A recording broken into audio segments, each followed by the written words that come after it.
This is YetiWhiskers, and welcome back to some more modded Minecraft here on Regrowth. How is everybody doing today? Hopefully you are all doing fantastic. Doing pretty good here myself. Loving life, my friends, loving life.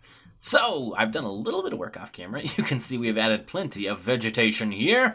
And the reason for that is it increases the power of our altar here. So I think before it was like 300 or 400 maybe. I can't remember, to be honest. But we're up to 1,300. And today we are going to increase that even further. Oh, one other thing. I had some fences here. You guys remember at the end of the last episode, I have removed them because they catch fire. Turns out. I've also added some dirt, and it looks like we're missing a few pieces. But I've been trying to add some more dirt as I've been playing. Add a handful of stacks here and there. So, first things first today, let's open up our quest book. Augmented Attunement. While the altar can channel some natural magics by itself, it is much more capable of, if augmented, by various natural apparatus which act as foci which are more attuned to these magics. So chalices will boost the power that the altar can hold, while lights, such as the candelabra, boost the rate at which the altar will charge up this power. Other foci include pentacles, skulls, and arthanas. So we need to make a candelabra and a chalice. So for the candelabra, I need 1, 2, 3 of these guys and a tombstone.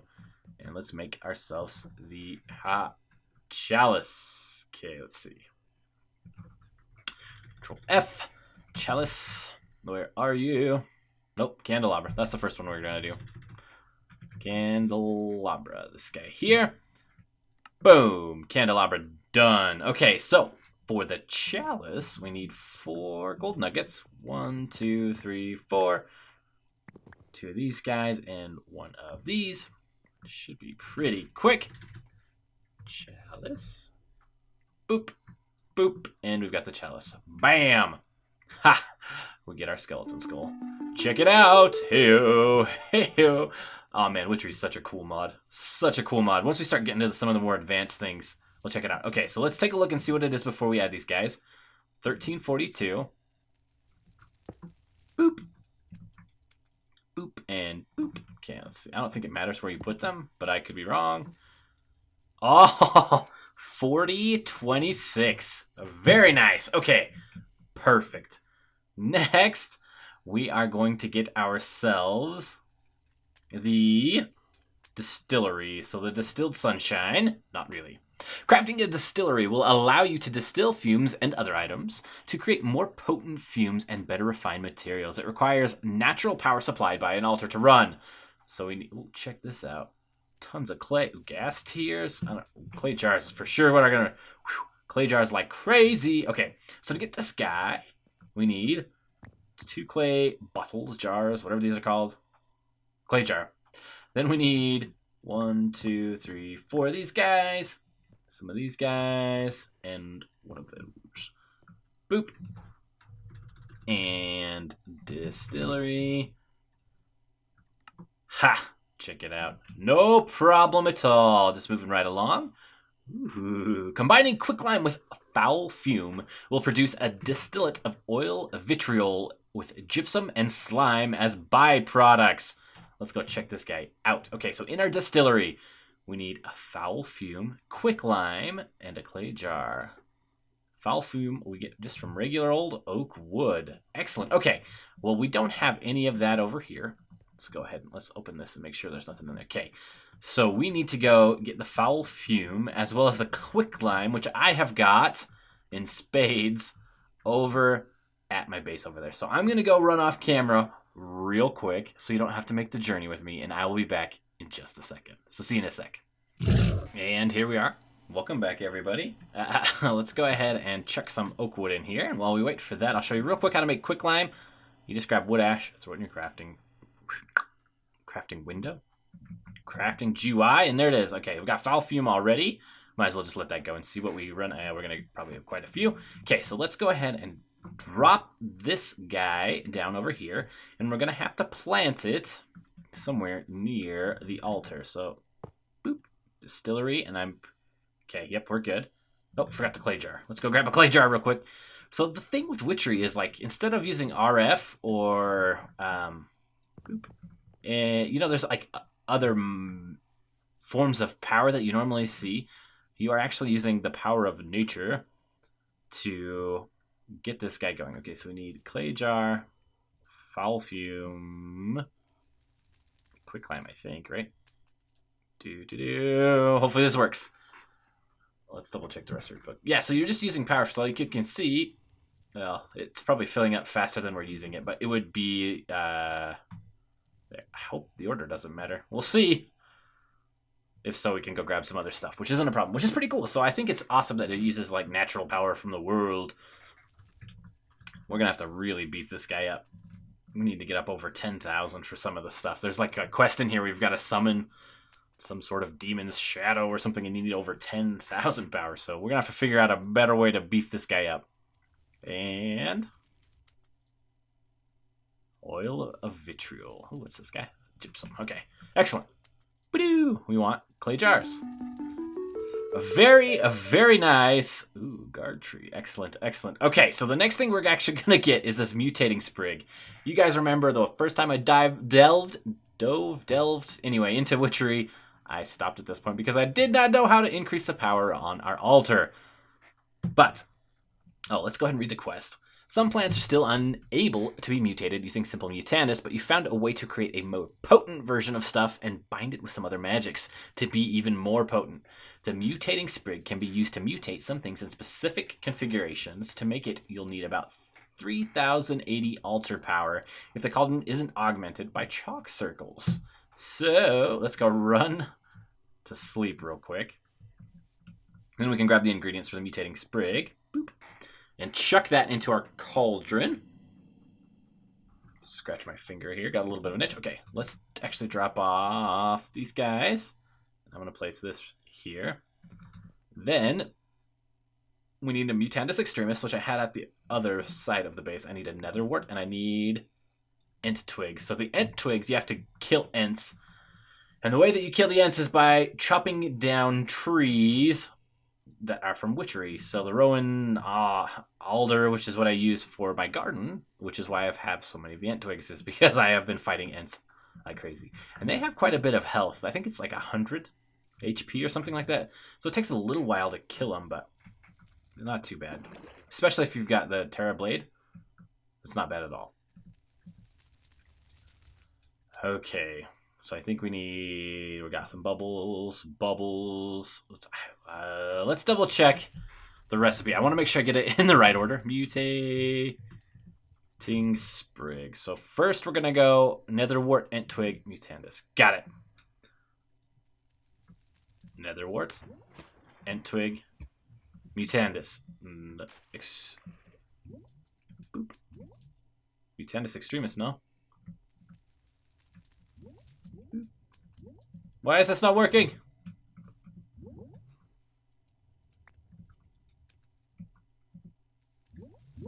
Oh no! That's how it works, right? Mutandis Extremis. You get the mutating sprig, which is Cauldron. Do we just need a little bit more power in this guy? How's this working? Boop. Oh no. Well, it didn't take us long to get somewhere we couldn't figure out something, huh? Oh. Alright, guys. I'll be right back. I'm going to do a little bit more research, so I'll see you in just a sec. Alright, so here goes round 2. We are filled up the bucket the whole way. The cauldron, not the bucket. Why is it that will not go in?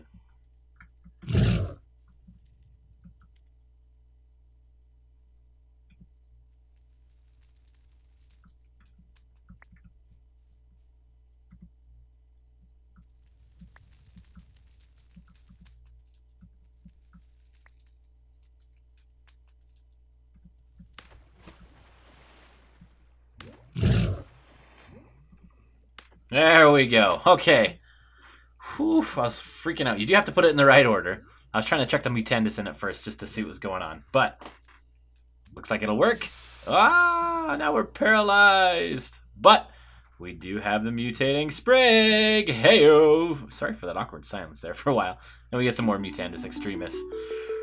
Yes, very, very nice. Very nice indeed. All right. Whoa.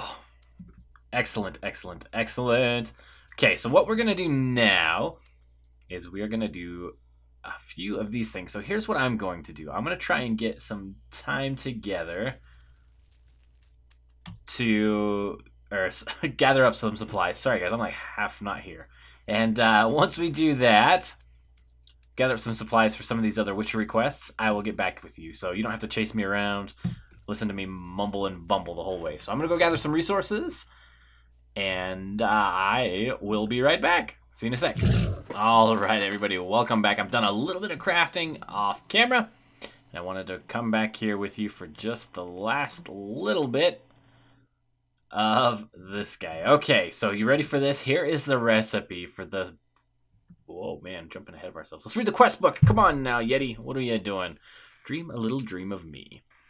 You've heard whispers about a place that exists in only the most lucid dreams. It's said to be a reflection of the one you walk, and as such, you think it may contain clues regarding what happened to the world. Brewing may well be the way to achieve a means of getting there. A brew of sleeping should put you in a deep enough slumber to access the spirit world, but the problem may prove to be getting back out. The word is that only a great shock can awaken someone from the dreams experienced with the brew of sleeping.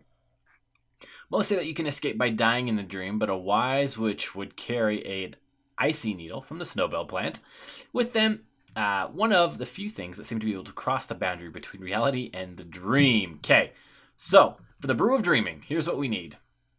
We need the purified milk, which we just made. A bucket of milk, odor of purity. You get the odor of purity from Hawthorne in Witch's Oven. Okay. Throw those all together with 3 clay jars.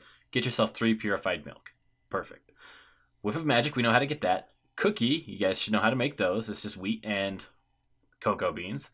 Okay. Icy needle, water artichoke globe, and then you brew yourself brew of love inside the kettle. So you need all of these items here.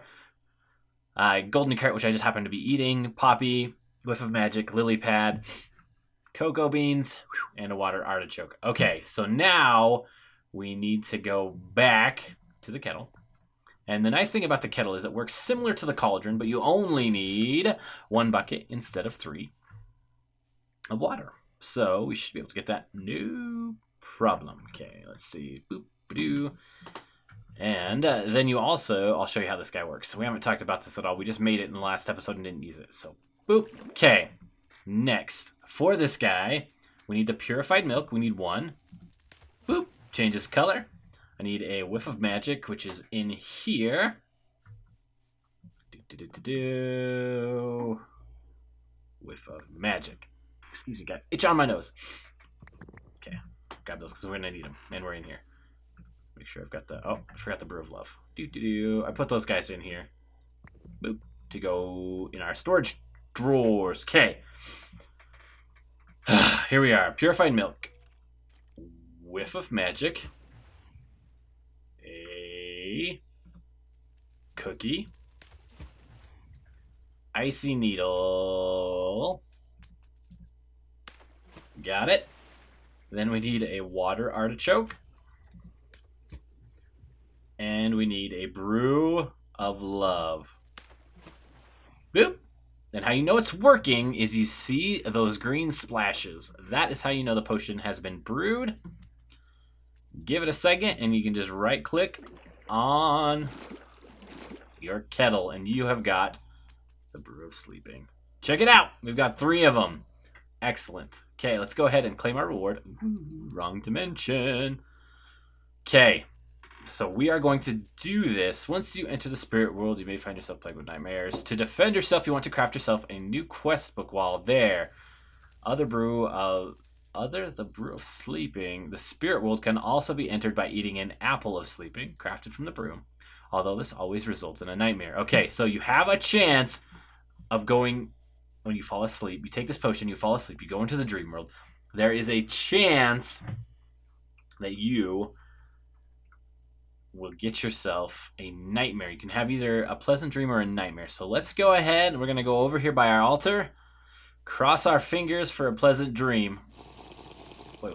Let's put this on the hotbar. This is how you wake yourself up, by the way. Okay, go ahead and take this. And away we go. Dun, dun, dun, dun. So this is very similar to a different dimension, like the nether or the end. Bum, bum, bum. But it's just a mirror of the world that you live in. Let's see how long this takes. Hopefully not too terribly long. The one you live in now, it just doesn't have any of the things that you've crafted. And there are only a handful of things that go back and forth. Ooh, check it out. Interesting. It's like a mixture of what we've got going on over there, huh? Some oak saplings. Now, how do we get ourselves a quest book? Quest book. Okay. Charcoal, sticks, and wood. That shouldn't be too bad. And it's nighttime, which means it's probably a nightmare. Yep. Did you hear that guy? That is a nightmare. Ow! There he is. There's a nightmare. What's that guy called? What is he called? Yep, just a regular old nightmare. Ah! Take it easy, friends. Take it easy. Why don't you? Okay, so we can wake ourselves up. Just the needle. That was spooky. All right, we're going to go back in. Hopefully this one will give us better luck. Nope, we got a nightmare again. But... yeah! Ow, ow, ow, ow, ow, ow! Go away. I just need to get one more plank. Oh, the skeleton's not going to be a good way to go. Whoa, Give me a quest book. Hey! Jerk. Ah! Okay, we're back awake. Okay, let's give it just a second and we'll try to go back in there. And hopefully this time it'll go better. We need to get ourselves a quest book. Let's see. We visited. Oh, disturbed cotton. Perfect. Ew. Okay. Let's go ahead and do the You Spin Me Around. So, spin me right round. Which is wear some pretty stylish robes. You tried to buy some from your local coven witch, but they insisted that you make your own. To do that, you're going to need a spinning wheel. Why not go the full hog and make a magical one that will use power from an altar to do the spinning itself? Manual labors for chumps. So we need to make ourselves a spinning wheel. And the recipe for that is pretty simple. So we're going to grab 4 of these guys, all of these, some of these. I'm going to need a tombstone. White wool. I don't know if I brought white wool. I did bring string. Okay, here we go. We're going to need to craft up a bunch. 1, 2, 3, 4. Sure, 16 should be good. See how many sticks we get. We have to make ourselves some item frames. Look at all this junk we've got in our inventory also. Okay, perfect. Item frames. Then we need white wool. So let's go. Did I only grab 3? For real? 1, 2, 3. 4. Try that again. White wool. Okay, now let's go to spinning. I'm pretty sure we got the rest. Spin. Actually, we need some planks. Boop. Boop. Boop. There it is, the spinning wheel. We've got it. Haha! Get some more whiffs of magic. Oh yeah. Check it out. Okay, let's go chuck these guys in there since we've got a bunch. Okay, so let's go ahead and open up this quest. Gotta catch them all. This will help us decrease the likelihood. Oh no, disturbed cotton 12. How many do I have now? 4. Dun dun dun. We're gonna have to go back into the dream, and hopefully it's a dream and not a nightmare. So I'm just gonna go ahead and check this down. Our witchery area is gonna get pretty messy. Okay, spinning wheel, fine, that's fine. Okay, let's go ahead and give it one more shot. Hopefully we do not. Let's actually open this. The spirit world is a scary place that no one in their right mind should ever visit. There are, however, some interesting things there, and some even seem to be able to make the transition back with you, just like icy needles. There's an unusual cotton growing randomly in the spirit world, but when you collect it while being chased by nightmares, it becomes disturbed. Changing from a pure white to a dark gray color, the small yellow spirits also seem to become subdued when you attack them, and seem to be able to cross between worlds while you're subdued. Okay, so we need to get ourselves some disturbed cotton, so it sounds like we actually need to go into a nightmare. And we've got one. Okay, let's go find ourselves. Yeah, I'm not sure how we find this stuff, to be honest. I think you have to... Ow! Honestly, I think you've got to find it inside of the dream state and then bring it over into a nightmare. But we are not having much luck with that, my friends. No, we are not. Okay. Ow, I'm just trying to get the quest book, you jerks. Punks. Can you guys come into the water? Where's the water at? Oh, he still drowned. Okay. Let's go take a breather for a second. Yikes, this is brutal. Okay. No punk nightmare around here. Okay, we're regaining health, which is good. This might be a little cheeky, but if we can stand on here. Perfect. Okay, let's get ourselves the quest book. I can grab this guy. Yes. Got it. Ah! You jerk. This guy's everywhere. He can get into the water even. How do you kill this guy? He's probably... Oh, yeah. This will take all day. 100 times to hit him. Okay, so here's what I'm going to do. I'm going to wake up. Boop. Man, that was insane. Okay. Woo. I think we're going to call that good for today. We'll jump back into Witchery after our 50th episode special with 99 blocks. He's coming to hang out with us, and it's going to be a good time, friends. We are going to have a blast, me and old 99 blocks. So please, please, please stay tuned. Come check us out in the next episode. It should be a good time. There will also be a world download, something that I promised like 10 episodes ago, maybe. So that'll be available as well in the description of the next video, episode 50. And I promise, guys, it's going to be a good one. So that is all I've got planned for today. Hopefully we will see you in the next episode. Take it easy, everybody.